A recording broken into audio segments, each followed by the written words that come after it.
Hello and welcome to the first in our series of Hangout on Ears dedicated to the retail industry.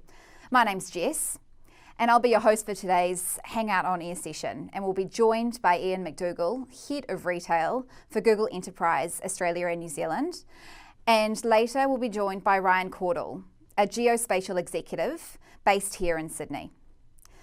Today's session will run for about 30 minutes. The first half will be a presentation and the second half will be Q&A.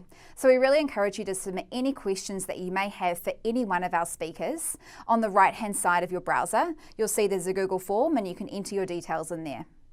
First up, we have Iain McDougall. He's the Head of Retail for Google Enterprise ANZ, and he's here to have a chat to us about how you can innovate your business and help to compete in today's market. Over to you, Iain. Thanks, Jess, and hi everybody. Now is a massive time of change in the retail industry, and much of this change is being driven by the technology that's now available to both consumers and to retailers. In fact, what we're really seeing at the moment is a huge shift in the balance of information power from retailers towards consumers, borne out by some of the technologies available in both mobile, social and cloud computing. Today what we're going to talk about are some of the trends that we, Google, see occurring in both the ANZ retail markets as well as those globally. And we're also going to spend a bit of time touching on some of the conversations we're having with our large retail clients and how Google is playing a role in helping them both innovate and transform their businesses to be more competitive in today's retail market. This technology-led change is perhaps no more prevalent than in the path to purchase of a modern consumer. This is what that path to purchase used to look like. This was retail in 2005. You saw something, you decided whether or not you wanted it, and if you did, you bought it. Procter & Gamble used to call this the first moment of truth, and it was the big thing in brand marketing at the time. It was the need to capture the shopper at that first point at which they saw a product. Within the first 6 to 8 seconds of when they saw it, was when they were going to decide whether they wanted it and ultimately buy it. Today though, that path to purchase or that customer journey is more complicated. In fact, we all do this today, whether we're buying a product or a service or anything else. We really see that there is no first moment of truth anymore, but rather the zero moment of truth, or the ZMOT, as shoppers gather information from all kinds of different sources, friends, reviews, social media, across multiple devices, and ultimately buy a product or service, online or offline, but they rarely buy it from the first place they saw it. And then this continues post-purchase. Buyers feed the cycle for the next group of buyers, providing reviews and talking about the product and the retailer from which they purchased it actively on social media or in one-to-one communications. The data start to speak for themselves in terms of some of these multi-channel interactions along this newfound path to purchase. 44% of people research and buy online, 17% visit store and then buy online. This is often referred to as showrooming, as we know. 51% of people research online, then buy in store. And 32% of people will research online, visit the store, and then ultimately go back to buying online. But common to all scenarios here is an increase in the total purchases being made via online versus offline channels. To add further to this complexity, we see that technology will be even more disruptive in the next 10 years of retail than it's been in the last 50 years combined. From the advent of the humble barcode back in the 70s, through to QR codes and product listing ads today, and all the way through to Amazon Prime and Google Glass, there's no doubt that technology is going to play an increasingly influential role in shaping the future of retail. So what does this ultimately mean for retailers? Well, whilst on one hand it represents complexity, it also represents the opportunity for retailers to differentiate through innovation, really on 4 primary dimensions. On the web and with mobile, in terms of implementing a digital strategy, with your customers, again via just about every touch point that we saw on that path to purchase slide earlier. Within the retailer's organisation itself, every department and every person across the organisation, and then finally around the data and how retailers can draw greater insight from the vast repositories that they have. So ultimately, what we're here to talk about today is how Google can help. And in our words, how we can transform a retail enterprise and customer experience with Google. Looking at those 4 dimensions again, we see that there are a number of different combinations and interactions of Google products and services that retailers are increasingly adopting.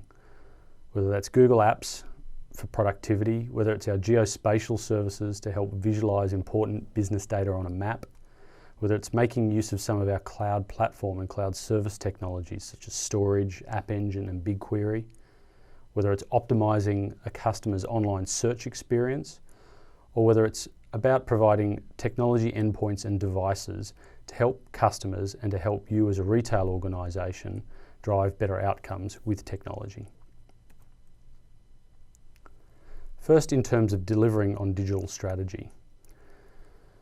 Really, I think there's a couple of prime examples of how Google technology has been adopted by major retailers around the world to help to do this. Many of our retail customers are clearly focusing on delivering mobile experiences that are going to delight their customers. And we've seen some great examples of this with Caudle in particular, the largest online grocery retailer in the UK, that's using some of our cloud platform and maps technologies to deliver things such as their Where Is My Order app to give shoppers far greater insight as to when they can expect to take delivery and to plan their day accordingly. On a local level, we're seeing Woolworths here in Australia again use combinations of Google App Engine and Google Maps to build and deliver all sorts of consumer-facing mobile and web applications, such as Let's Go Shopping and their delivery tracking. Speedway Motors have chosen to power their online site with Google Search to help enable customers and suppliers to find the parts that they need exactly when they need them. And Net-a-Porter using real-time data and data sharing via maps and social, both to drive awareness of their brand, but also to show consumers in real time what products are trending in what locations to help drive demand for those specific sets of products. The second way we're really helping retailers to transform and compete is via an improved customer engagement and experience. And again, really here what we're talking about is the way that in-store team members and associates can engage better with customers to help drive loyalty, so that we can use technology such as kiosks to both enhance that in-store experience and to further drive sales, and to generally make the customer feel as though they're the focus of the retailer's attentions, and helping them to really understand that with the greater access to information, that the retailer is able to drive a faster path to purchase cycle. Again, we're seeing this with all sorts of examples around the world. Some of those including, Polaroid with their photo bars, who are using Chromebox kiosks to do in-store photo processing that are both very secure and easy for Polaroid to maintain, and give the customer a very fast and real-time experience in terms of processing their digital and physical photos. IKEA are using our indoor mapping products not just to help customers find their stores, but once they're in those stores to have a far greater experience in terms of finding what they need, be it restaurants or particular categories of product throughout some of those very vast IKEA warehouses. And perhaps on a more local level, Dick Smith here in Australia are really using the power of Google Apps so that they can make sure that their team members in store have access to the most up-to-date product information to both delight them and to make sure that they retain that customer in store and close the sale while that customer is in front of them. The third dimension where we're really seeing our technology applied by retailers to make a substantial difference is what we term in the company. And really what we're talking about here is a focus on both boosting innovation and productivity throughout the entire business. And whether that's information flows internally and up and down the supply chain, or whether that's simply using cloud and web-based technologies to drive a greater sense of innovation within the organisation, to reduce the length of product development cycles, or from a more process-orientated perspective, making sure that information is flowing from support centres and down to stores in a more streamlined way, again to drive greater productivity, profitability and ultimately consistency of information. Woolworths here in Australia is perhaps the most progressive example of use of this technology on a global basis. Google has worked very closely with Woolworths over the last number of years to put technology in the hands of their 200,000 staff in the form of Google Apps, primarily originally as a platform for employee engagement. But over time we've seen Woolworths as an organisation really extend the use of that platform to both enhance the flow of information, but really start to bring some of the internal conversations to life within their organisation through tools such as Google+, and enabling the growth of organic communities of interest across the organisation, really so that they can make sure that the people within their organisation that are like-minded and have a need to be productive and to collaborate have the tools that they need to simply do so. Hangouts, our multi-person video collaboration platform, is also another great example of how retailers, including Woolworths, are enabling teams of people across very vast geographic areas to collaborate or indeed to meet each other face to face via video for the first time. The last dimension on which we see a fantastic update of our technologies amongst the retail sector is really in this area around the data and making use of that data to draw insight and make decisions. As we all know, retailers have huge repositories of data, both customer data, product data, point of sale transactional data and so forth.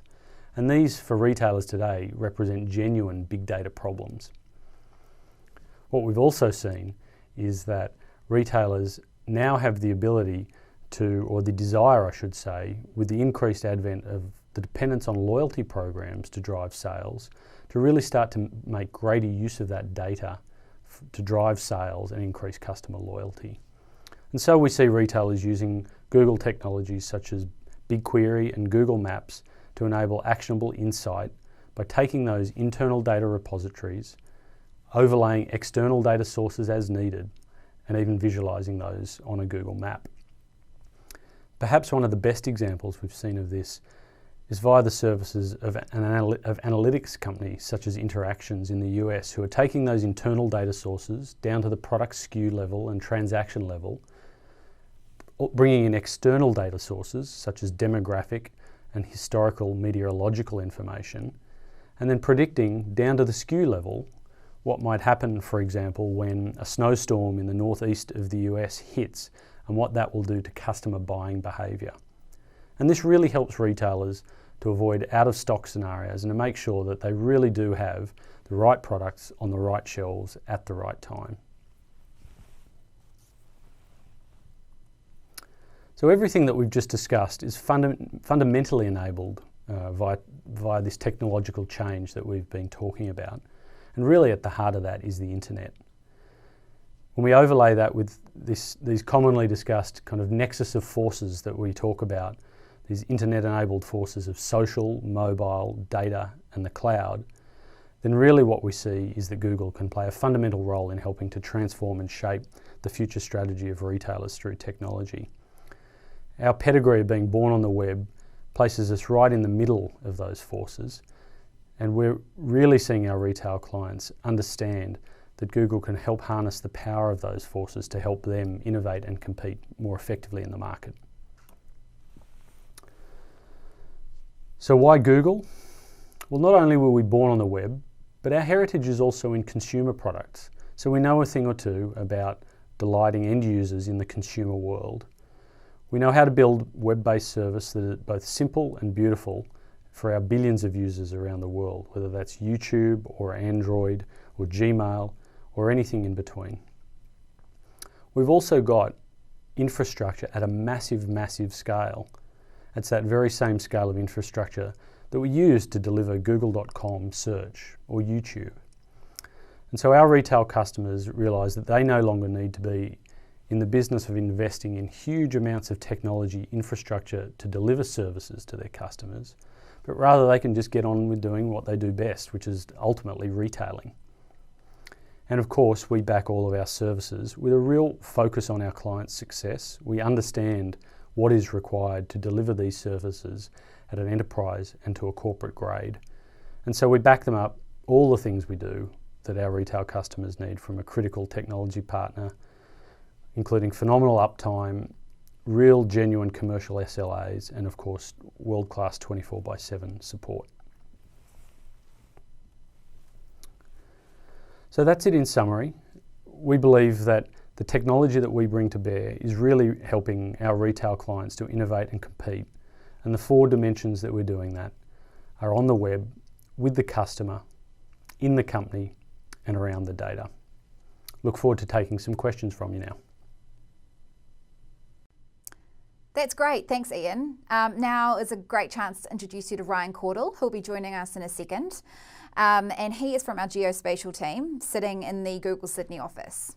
So now it's time for question and answers. So let me remind you that you can continue to ask questions for either one of our presenters over the next 10 minutes or so. And you can do that by clicking on the Google form on the right-hand side of the browser and submitting your questions there. We've already had a couple of questions come in over the last 10 minutes. So one of the questions that I'm going to throw out to our panel is, our business has a successful loyalty program, yet we think there is an untapped potential in the data. What ideas might Google have to unlock this data? So over to you, Ryan and Iain. Yeah, that's a great question. I think as we mentioned throughout the presentation, retailers have got some of the largest repositories of data of just about any industry type that we deal with. And so what we're seeing is retailers, first of all, take stock of what they've got and realise that actually this is something pretty valuable, and then starting to use tools like some of our cloud-based analytical tools to compile all of those data sources into one place, and then use some of that power of the massive scale of, I guess, of infrastructure to analyse and query that data so that they can get some meaningful output. And once they've got that output, I guess they've then got all sorts of options as to what they can do with that. And one of those things, I guess, would be to put it onto a map in some way. Yep, absolutely. So what we're finding with a lot of retailers these days is that although they may have invested in business intelligence tools and analytical capabilities and some of the back-end infrastructure to do that, the very results themselves come in more forms of tables, more forms of data, and it's not always easy to interpret for humans. Mm-hmm. So humans are used to seeing in pictures, they're used to seeing in graphs and that sort of thing. So one of the ways that retailers use Google Maps for Business to better visualize their data is by overlaying those results on top of the map, combining it with third-party data, such as data that might be related to the census, incomes, distribution of wealth, that sort of thing, as well as data that they might purchase from other organizations. Sure. And in doing so, they layer it up and form a better visual, a better picture of the overall truth. Yeah, we've definitely started to see some Australian retailers do that. And it's probably fair to say that in the US and the UK, they're a little bit ahead of the curve. I know Caudle in the UK we're certainly starting to draw some insight from their data in that way as well. Mm-hmm. Thanks, Ryan. Thanks, Iain. Now, another question that we've had come through from the audience is from a audience member that says, we have a huge distributed workforce with which we're keen to connect and engage, but we don't want to give store staff email accounts. What are other retailers doing to connect with their team members, but not distract them from their day-to-day job of serving customers? Okay, yeah, look, that's a great question as well. It's one that I think is probably at the heart of most of the conversations we're having with retailers, especially in Australia. Because as I guess the question says, retailers have got huge workforces, and they're distributed over very large geographic areas, in-store and support centres and distribution centres and so on. And particularly in Australia, given how big we are as a country, there's a real opportunity, we believe, to start to use technology as the means to help those employees engage with each other.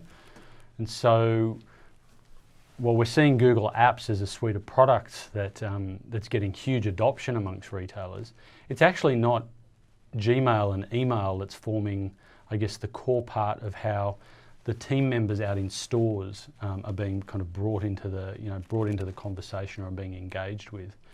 And so I think probably more than any other technology that we offer, Google Plus as the enterprise social platform is really starting to play a huge role, like I said during the presentation, of allowing communities of interested people who need to be talking to each other to organically build their own communities, to talk and collaborate. Because the last thing any retailer wants, as I guess the questioner has said, is having store associates and team members on their phones tapping away at email.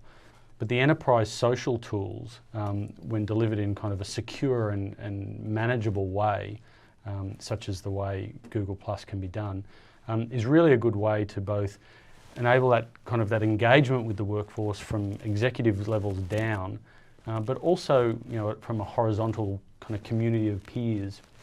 Woolworths is a great example of this, and who are seeing the store managers and even the individual divisional managers within a store start to communicate with their peers both in the same city or on opposite sides of the country in a way that they definitely can't. And what they're using that for is to I guess share ideas and best practices, including merchandising displays or internal process changes that they may have seen be successful, in their case in the delicatessen or in some other department within the supermarket. Thanks, Iain. Now we've got a few more questions that are coming through thick and fast over the online form. Feel free to keep submitting your questions using that form on the right-hand side of your browser. This is probably one for you, Ryan, submitted by an audience member. Now they say, our company has developed a mobile app, but we're not seeing many benefits from it at the moment. What are other companies doing to get more tangible benefits from mobile and from location? That's a really interesting question. More and more of the retailers that we're working with are developing mobile applications. It's a bit of a phenomenon, as people know. Unfortunately, not all of those mobile apps are successful against some of the success factors that the companies have set up. There's a few ways that organizations can include location, geo, and social into these mobile apps in order to make them more effective. One of those is to actually location enable your mobile app. And in doing so, what you can do is start to uncover interesting trends and statistics about when people are actually coming to visit your store. So you can see things like time of day. Is my store more popular on a Monday versus a Friday, for example? You can see distance traveled and time and current traffic. So how long did that customer need to spend in traffic to get to your store versus how long might it take them to get to a competitor's store, which will give you really interesting information about how well placed your store is, opening hours and that sort of thing. Another thing you can do is location-based offers as well. Let's say, for example, you've passed through a geofence and that particular store knows that you're 2 kilometers away. You've opted in to receive alerts about specials that they might have going on. That particular retailer can send you an offer at the right place at the right time for you to come in, perhaps go outside of your way to go into the store and make a purchase, right? The other really interesting and emerging field with regards to location, mobile apps, and retail has to do with indoor location and really fine-grained tracking, as it were, to see path of purchase within a physical store. So one of the interesting things there is if you can measure the total number of people who are walking into a store, kind of the path they take. If you're a hardware store, for example, do you go through the timber location, then go to paints, and then go to tools? Or do you go to 3 completely different sections, such as gardening, right? How long do you spend in each of those sections?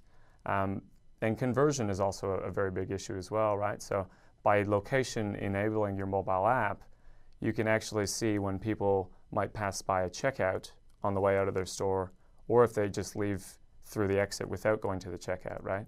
So you can find out things like conversion, tie that back to your online store, and really get a 360-degree view of what the customer is doing in both your digital and your physical worlds.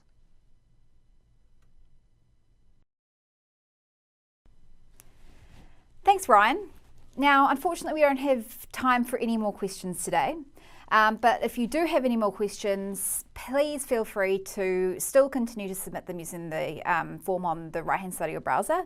Alternatively, you can head across to our Google Enterprise homepage and press on the Get in Touch button, and someone in our team will get back in touch with you as soon as possible. Now, if you'd like to click on the green button on the browser as well, you can submit our feedback form, which will give you the chance to give feedback on today's Hangout so that we can make changes and make the next Hangouts in the series fantastic and tailored to all your needs. Speaking of the next Hangouts in the series, we have another one coming up in a month's time, so we'd love you to join us. You can register for those on the Retail Hangout on Air registration page. Thank you again for your time today. Hope you have a great afternoon.